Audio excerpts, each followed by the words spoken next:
Շնորհակալություն Տիկին Ղազարյան, մանկավարժական համալսարանի հետ կապված իրավիճակը հետևյալն է, համալսարանում հոգաբարձուների խորհրդի կողմից ընտրված է ժամանակավոր պաշտոնակատար, բոլոր այն անձինք, որոնք որ համապատասխան իրավապահ մարմիններից ստացված գրության ունեին մեղադրյալի կարգավիճակ, նրանց պաշտոնավարումը կասեցված է եւ մենք հենց այսօր պլանավորում ենք հոգաբարձուների խորհրդի նիստում քննարկել բուհի անելիքները եւ ժամանակավոր պաշտոնակատարը ունեցել է մի քանի օր ժամանակ, որպեսզի առաջին վերլուծությունները անի եւ միասին կարողանանք նաեւ տեսնել մեր կոնկրետ անելիքների շրջանակը, ինչու եմ ասում տեսնել մեր անելիքների շրջանակը, որտեղ բնականաբար ընթանում է նախաքննություն եւ իրավապահ մարմինների աշխատանքն է նաեւ որ պետք է ուղղորդի բուհում մեր անելիքը հետագայի իմաստով, բայց մենք չենք սպասելու դրան, անում ենք մեր սեփական վերլուծությունները եւ այդ իսկ պատճառով հենց այս պահին էլ բուհում շատ գործընթացներ ուղղակի կասեցված են եւ մենք դա ամբողջությամբ վերլուծելու եւ հասկանալու կարիք ունենք, որպեսզի տեսնենք դա պետք է շարունակել թե ոչ։ Օրինակ կապված տարածքների օգտագործման որոշակի քաղաքականությունների հետ կամ այլևայլ ծառայությունների մատուցման ինչ որ գործընթացների հետ, բայց կարծում եմ, որ այստեղ շատ մանրակրկիտ վերլուծություն է պետք, սա իհարկե հոգաբարձուների խորհրդի իրավասությունը չի, բայց այս փուլում կարծում եմ, որ հոգաբարձուների խորհուրդը լրացուցիչ մոնիտորինգային գործառույթներ կվերցնի իր վրա, որպեսզի վստահ լինենք, որ բուհը գնում է ճիշտ ուղղությամբ։ Ինչ վերաբերում է Երևանի պետական համալսարանից դասախոսի հեռացմանը, պետք է ասեմ, որ նախարարությունն է ստացել բողոքը եւ ուղարկել բուհին դիտարկման, այսինքն այդ իմաստով տեղեկատվությունը փոխանցվել է նաեւ նախարարություն եւ իմ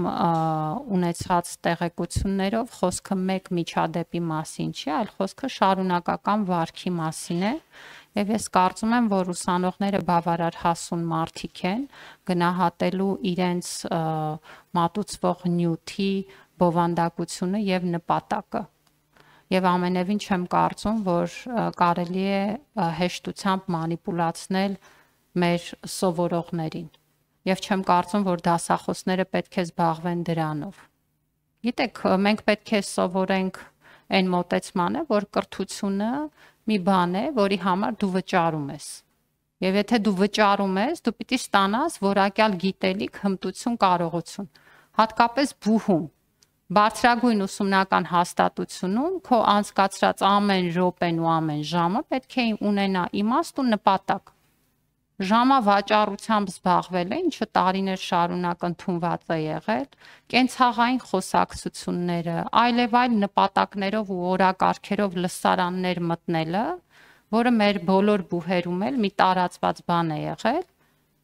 եւ շարունակում է մնալ տարբեր դասախոսների պարագայում, չպետք է հանդուրժեն առաջին հերթին մեր ուսանողները։ Ու եթե չեն հանդուրժում, շատ ճիշտ են անում։ Ու ես կարծում եմ, որ անթույլատրելի է հատկապես այդ խնդիրները բարձրաձայնող ուսանողներին թիրախավորելը։ Սա ինչի մասին է, որ խնդիր կա չխոսենք այդ մասին։ Իսկ գուցե դասախոսը որպես չափահասանց գնա հայաց գցի իր գործունեությանը։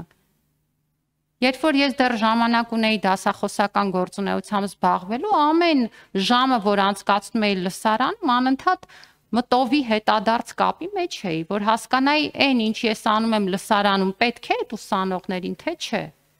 Առաջին հերթին իրենց օգնում է ինչ-որ մի բան հասկանալու, պատկերացնելու իրենց մասնագիտությամբ։ Թե չէ գիտեք, ինքնահաստատման եւ սեփական օրակարգերը սպասարկելու համար լսարան մտնելով ոչ մեկին չես զարմացնի,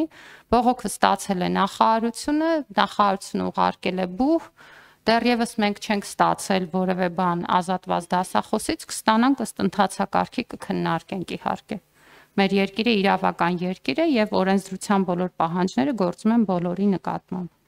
Ինչ վերաբերում է Հովհաննիսյան ինստիտուտին տրված դրամաշնորհին, գիտեք, կառավարությունը իր տարբեր կարիքների համար կարող է եւ պետք է պատվիրի հետազոտություն։